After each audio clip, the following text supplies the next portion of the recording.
सभी छात्र छात्राओं का इंडियन कोचिंग सेंटर में एक बार फिर से स्वागत है। आइए आज हम शुरुआत करते हैं प्रेजेंट कंटिन्यूअस टेंस की। इससे पहले हम प्रेजेंट इंडेफिनिट टेंस को पढ़ चुके हैं और आज प्रेजेंट कंटिन्यूअस टेंस का अध्ययन करेंगे। ये 9th 10th 11th 12th और सभी कक्षाओं में आपका लगा हुआ है और हर क्लास में आपको टेंस तो आनी चाहिए। यदि आप इंग्लिश पढ़ते हैं तो टेंस तो आपको आवश्यक है। समझेंगे इसको। प्रेजेंट कंटिन्यूअस टेंस, इसकी पहचान हमने लिखी है कि इस प्रकार की वाक्यों की क्रिया के अंत में, वाक्यों की क्रिया के अंत में क्या होगा? रहा है, रही है, रहे हैं और रहा हूं आदि शब्द आते हैं। जो भी बाकी की क्रिया होगी उनके अंत में ये शब्द हमारे दिए होंगे। तथा कार्य का वर्तमान समय में जारी होना पाया जाता है। यानी कार्य जो होगा, जो भी काम दिखाया जा रहा है वो वर्तमान समय में निरंतर जारी होगा, यानी चल रहा होगा। जैसे मैं खाना खा रहा है, मैं लिख रहा हूँ, मैं पढ़ा रहा हूँ, वे सो रहे हैं, निरंतर कार्य को कर रहे हैं। किसी प्रकार का गैप नहीं है, कार्य चल रहा है। तो ये हमारा प्रेजेंट का कंटिन्यूअस टेंस होता है और ये 3 प्रकार से बनता है, अफर्मेटिव, नेगेटिव और इंट्रोगेटिव। आज हम सबसे पहले अफर्मेटिव सेंटेंस को समझ लेते हैं। अफर्मेटिव सेंटेंस क्या होता है? जिसमें केवल किसी कथन का बोध हो, ना कोई निषेध हो और ना कोई प्रश्न किया जाए, केवल कथन का बोध हो, वो अफर्मेटिव होता है। तो ये कैसे बनाते हैं? सब्जेक्ट हमारा बता ही चुके हैं कि ही, सी, इट या कोई नाम या कोई नाम, ये हमारे एक वचन कर्ता में आते हैं। ही, सी, इट या कोई नाम सभी एक वचन कर्ता कहलाते हैं। सभी एक वचन कर्ताओं के साथ, सभी एक वचन कर्ताओं के साथ जो मेन वर्ब होती है हमारी, वर्ब की आईएनजी फॉर्म,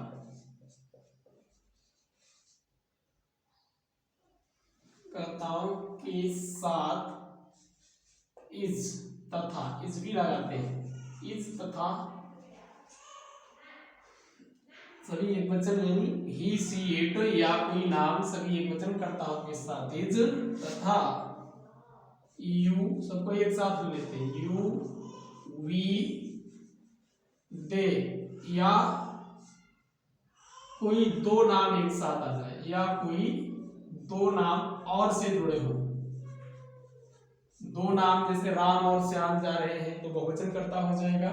यू, वी, दे या कोई दो नाम सभी बहुवचन कर्ताओं के साथ, सभी बहुवचन कर्ताओं के साथ, बहुवचन कर्ताओं के साथ are, A R E, are, और एक कर्ता होता है आई यानी मैं, और आई के साथ, आई के साथ एम लगाकर, ये तो लगता ही है, आई के साथ एम लगाकर अब हम लगाएंगे जो भी बताया था, वर्ब की आईएनजी फॉर्म, वर्ब की ING form, F R M form का प्रयोग करते हैं, प्रयोग करते हैं।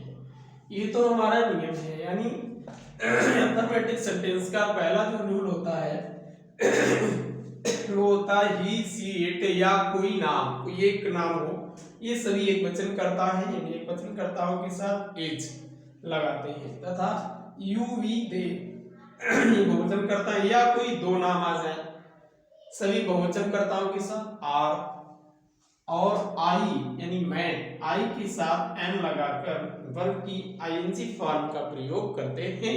तो ये हमारा रूल होता है। हम इसका फार्मूला बना लेते हैं, इसका सूत्र बना लेते हैं, किस तरह से हम किस सेंटेंसेस का अनुवाद करेंगे। पहले क्या लाएंगे, इस फार्मूले को लिखेंगे।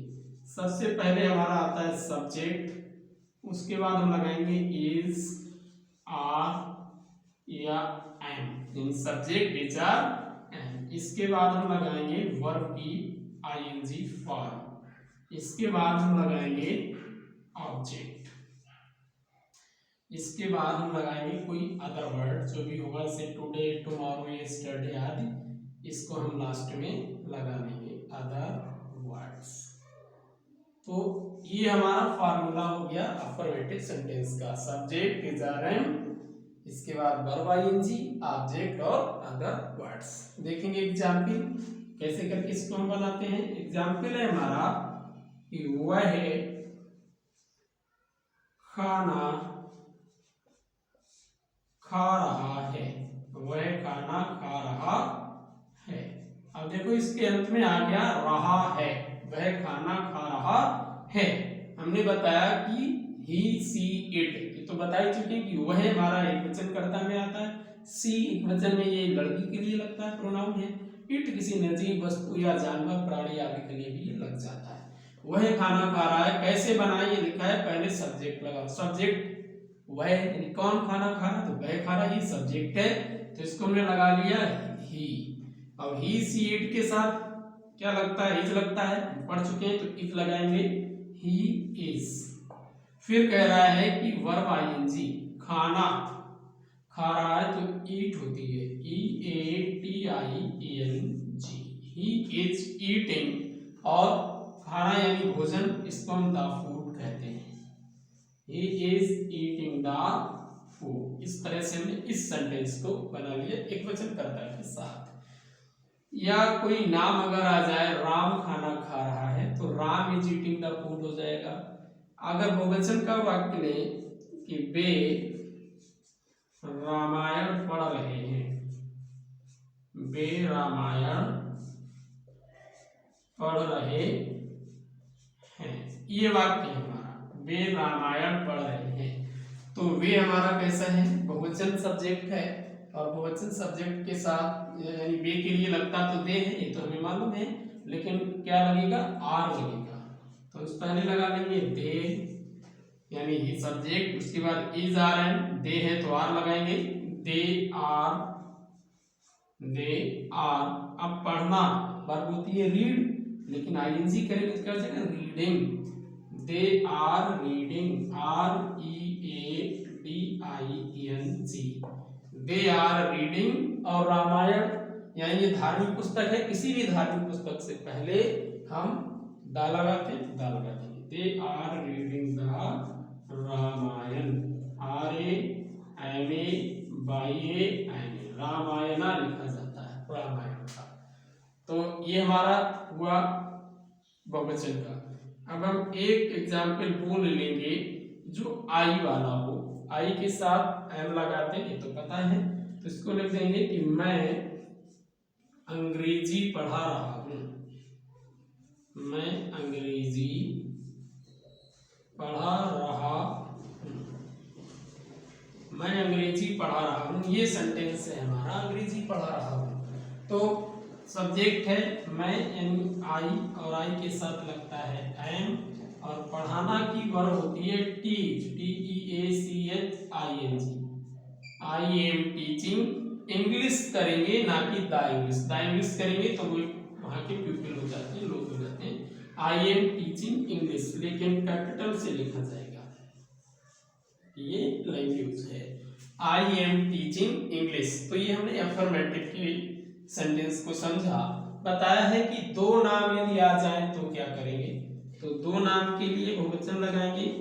जैसे हम यहाँ पे वाक्य देते हैं, राम और सीता, राम और सीता जंगल जा रहे हैं, जंगल जा रहे हैं, ये वाक्य है, राम और सीता जंगल जा रहे हैं।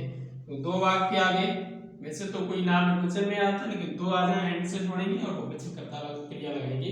इसको हम लिखेंगे राम एंड सीता। अब एक वचन नहीं लगाएंगे, आर लगाएंगे, Ram and Sita are going to forest, Ram and Sita are going to forest, Ram और सीता जंगल जा रहे हैं। तो ये तो हमने अफर्मेटिव सेंटेंस को पढ़ा।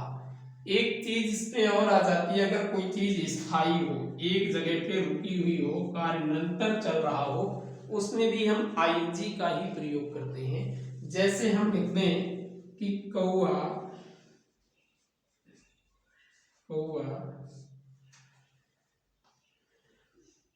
पेड़ पर बैठा है, पेड़ पर बैठा है, ये सेंटेंस है हमारा, कौआ पेड़ पर बैठा है। तो इसमें बैठा है, इसमें रहा रही तो नहीं जुड़ा है, लेकिन ये सेंटेंस हमारा अफर्मेटिव का और कंटीन्यूअस टेंस का है, क्योंकि बैठा है या निरंतर बैठा है, लगातार बैठा है, ये कंटिन्यूअसली दिखा रहा है। इसमें आईएनजी से हम बनाएंगे, इसको बनाएंगे हम the crow, CROW, the crow is sitting, SITTING, crow is sitting. अब यहाँ पर एक चीज है, पेड़ पर बैठा है, तो पेड़ के ऊपर अगर नहीं बैठा होगा, पेड़ में बैठा होता है, अंदर बैठा होता है, शाखा के बैठा होगा, ऊपर पत्ते भी होंगे, तो इन लगाएंगे, the crow is sitting in the tree. कहीं कहीं पर सेंटेंस में आन भी लिखने को मिलता है, लेकिन नियम के अनुसार देखा जाए तो ये नहीं लगेगा। वैसे आन और एट भी लोग लगा देते हैं, आन किसी के ऊपर से टच होता है तो आन लगता है, तो आन भी कहीं कहीं मिलता है, लेकिन नियम के अनुसार इन होना चाहिए, the crow is sitting in the tree. जैसे एक और हम ले लेते हैं वाक्य, मैं कमरे में बैठा हूँ, मैं कमरे में बैठा हूँ, कमरे में बैठा हूँ, ये वाला वाक्य, इसको हम बनाएंगे I am sitting, SITTING, I am sitting in the room. इस सेंटेंस को हमने बनाया। आशा है कि अफर्मेटिव सेंटेंस आपको समझ में आया होगा। आसानी से आप इसका स्क्रीनशॉट ले लेंगे या स्टॉप करके आप वीडियो को देखेंगे। इसके बाद हम निगेटिव का अध्ययन करते हैं।